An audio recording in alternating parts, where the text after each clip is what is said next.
Proverbs chapter 19, Wisdom begins with the fear of the Lord. Proverbs chapter 19 presents a rich tapestry of wisdom that touches on themes of integrity, discipline, relationships, and the central role of reverence for God. As with many chapters in the book of Proverbs, it offers practical guidance through short, vivid sayings that contrast the outcomes of wisdom and foolishness.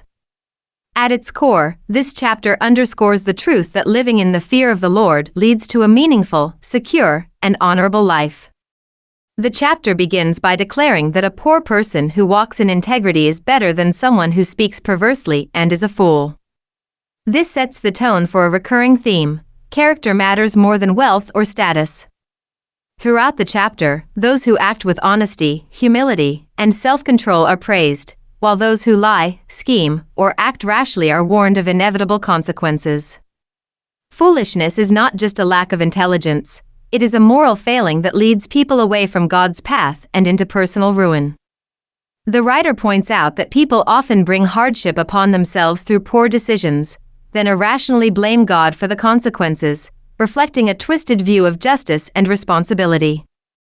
A realistic yet sobering view of human relationships emerges in verses that describe how wealth attracts friends, while poverty leads to abandonment, even by one's own family. These proverbs do not celebrate this reality, but rather expose the shallowness of human favoritism. In contrast, the person who seeks wisdom and understanding is said to love their own soul, highlighting that inner growth is more beneficial and enduring than external approval. Throughout the chapter, honesty and truthfulness are emphasized. False witnesses and liars are assured of judgment. The text makes it clear that deception and injustice will not go unpunished, reinforcing the biblical theme that God is a God of truth who defends the innocent and opposes the wicked. In this light, wisdom includes aligning oneself with God's values, choosing truth over falsehood, mercy over cruelty, and discipline over indulgence.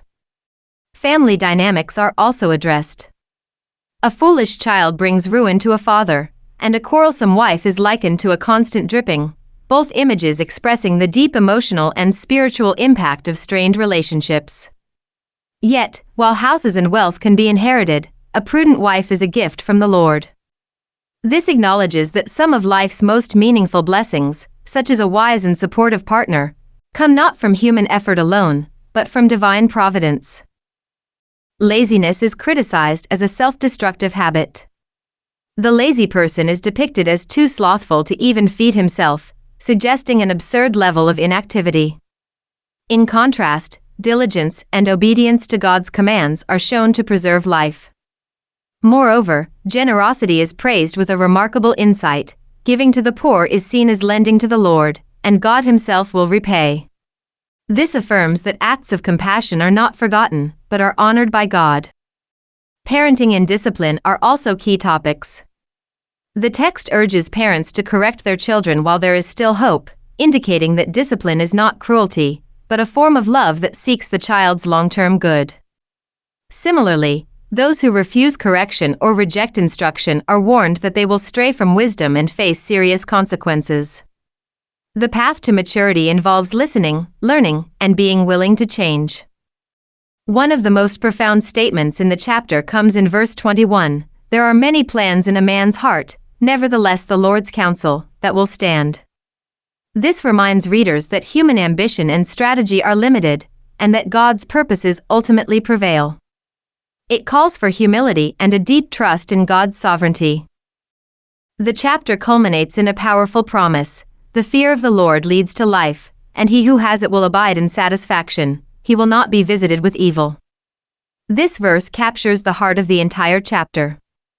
To fear the Lord means to live in reverence, awe, and submission to Him. It is not a fear of terror, but of deep respect and moral seriousness. Those who live this way find not only life, but lasting contentment and security. In contrast, those who mock wisdom, reject justice, and persist in folly are warned of coming judgment. Proverbs 19, then, is not merely a collection of moral sayings, it is a profound reflection on the kind of life that aligns with God's will.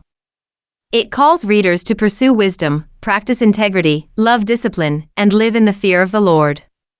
Such a life may not always bring material wealth or worldly success, but it leads to something far greater: peace with God, stability in character, and the satisfaction of a life well lived.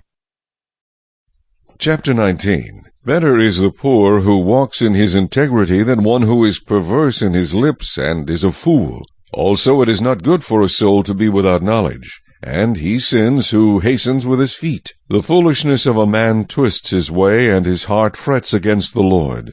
Wealth makes many friends, but the poor is separated from his friend. A false witness will not go unpunished, and he who speaks lies will not escape. Many entreat the favor of the nobility, and every man is a friend to one who gives gifts. All the brothers of the poor hate him. How much more do his friends go far from him? He may pursue them with words, yet they abandon him. He who gets wisdom loves his own soul. He who keeps understanding will find good. A false witness will not go unpunished, and he who speaks lies shall perish. Luxury is not fitting for a fool, much less for a servant to rule over princes. The discretion of a man makes him slow to anger, and his glory is to overlook a transgression. The king's wrath is like the roaring of a lion, but his favor is like dew on the grass. A foolish son is the ruin of his father, and the contentions of a wife are a continual dripping. Houses and riches are an inheritance from fathers, but a prudent wife is from the Lord. Laziness casts one into a deep sleep, and an idle person will suffer hunger. He who keeps the commandment keeps his soul, but he who is careless of his ways will die. He who has pity on the poor lends to the Lord, and he will pay back what he has given. Chasten your son while there is hope, and do not set your heart on his destruction. A man of great wrath will suffer punishment, for if you rescue him, you will have to do it again. Listen to counsel and receive instruction, that you may be wise in your latter days. There are many plans in a man's heart, nevertheless the Lord's counsel that will stand. What is desired in a man is kindness, and a poor man is better than a liar. The fear of the Lord leads to life, and he who has it will abide in satisfaction. He will not be visited with evil. A lazy man buries his hand in the bowl, and will not so much as bring it to his mouth again. Strike a scoffer, and the simple will become wary. Rebuke one who has understanding, and he will discern knowledge. He who mistreats his father and chases away his mother is a son who causes shame and brings reproach. Cease listening to instruction, my son, and you will stray from the words of knowledge. A disreputable witness scorns justice, and the mouth of the wicked devours iniquity. Judgments are prepared for scoffers, and beatings for the backs of fools.